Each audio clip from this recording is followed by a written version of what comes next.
What's up, tribe? How you guys doing? Go ahead and hit that subscribe button, and I hope you like this video. This is Celebrity Big Brother Season 3, Episode 11.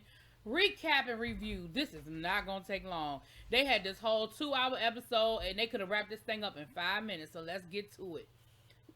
Excuse me.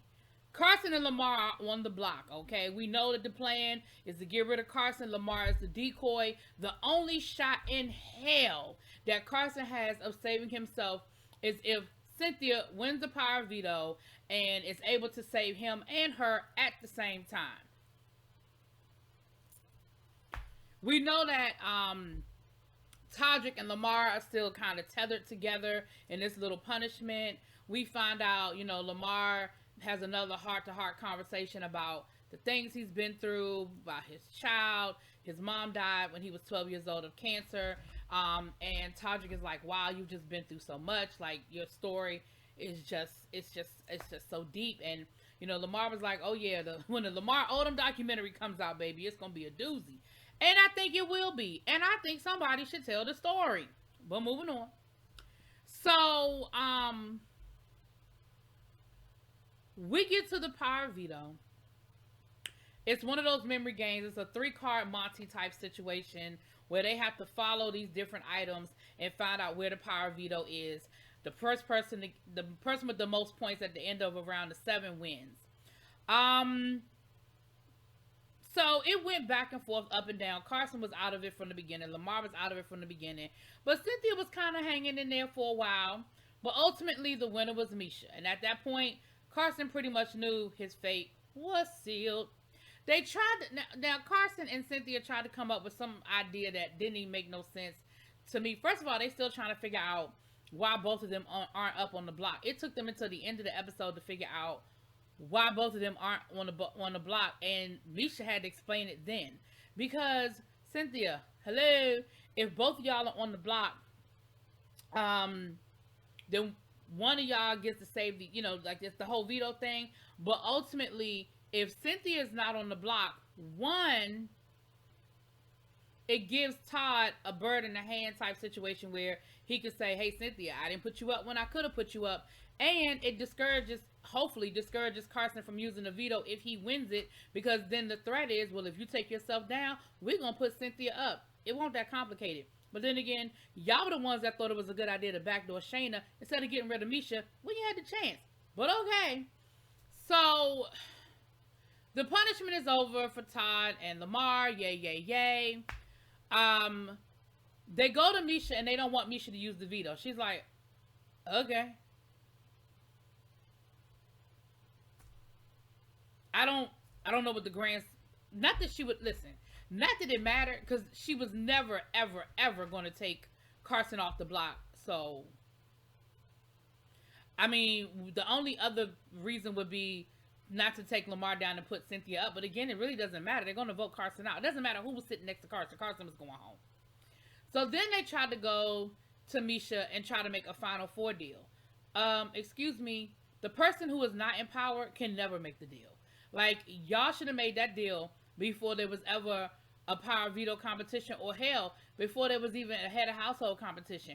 What the hell made you think they had any incentive to make a Final Four deal with you in that moment? Misha was like, well, I kind of have a Final Four deal with Todd and Lamar, which ding, ding, ding, Cynthia, that should let you know that you are right behind Carson. Even though that sort of changes a little bit, but we'll get to that.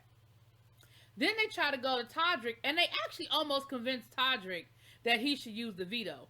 Now, Misha has decided she's moved past Carson. She's like, Carson is gone. Now it's time to focus on who's next. And instead of it being Cynthia, she's like, I want to go straight to Todd. Because Todd has actually started playing this game a little bit. He's sort of woken up a little bit. And I think we need to get him out of here before he starts winning too many competitions, because he's getting a little dangerous. Which actually isn't bad, because I said the same thing in my last review. I was like, oh, wait a minute. Todd might not be as much of a lump on the log as we kind of thought he was. But neither here nor there. Todd'S is almost going for it. He tried to talk Misha into it. Misha's like, yeah, no, we're not doing that. And so, it is what it is. Carson goes home. when Carson's talking to Julie, Julie is like trying to get him to, like, without her being able to say it, she's trying to let him know you got played. And he's still holding on to, he hope not. And she was like, why would you listen to the words of Misha over the actions of Shayna? Like, she took you off the block. She saved you. Like, why would you listen to her? And he had the nerve to say, well, she's been playing such a upstanding game.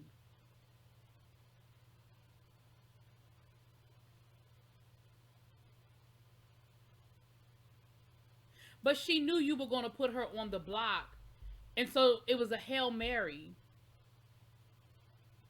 And instead of catching it and running into the end zone, you should have batted the shit down. But whatever.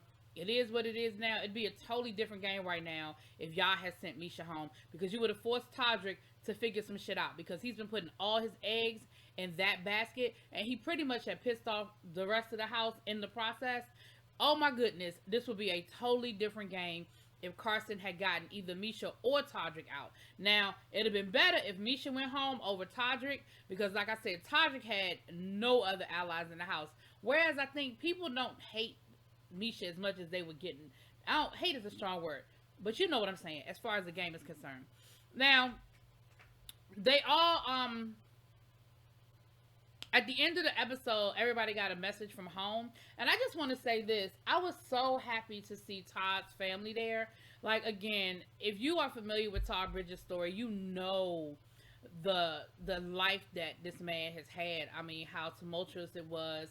How self-destructive it was with his drug addiction and alcoholism and DUIs and arrests. And I mean, I don't even remember all of the stories at this point, but I mean, he was a bad boy of Hollywood. You know, he had been molested. He had been, like, all kinds of things. And to see that in this season of his life, his mom, his sister, his kids, his brother talked about how they talk every day. His kids talking about we miss you, and the grandkids miss you. And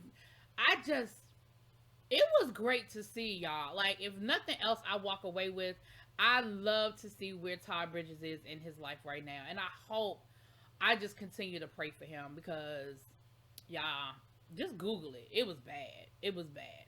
Anyway, that's all I got. Y'all got 2 minutes more than I plan to give you, but it is what it is. I'll talk to y'all later. I think this next episode is a double eviction, so that will be very interesting because the finale is Wednesday, so they got to get down to the final. We're at the final 5. If they do a double eviction, then we know that they'll have that final, veto competition and see who's left.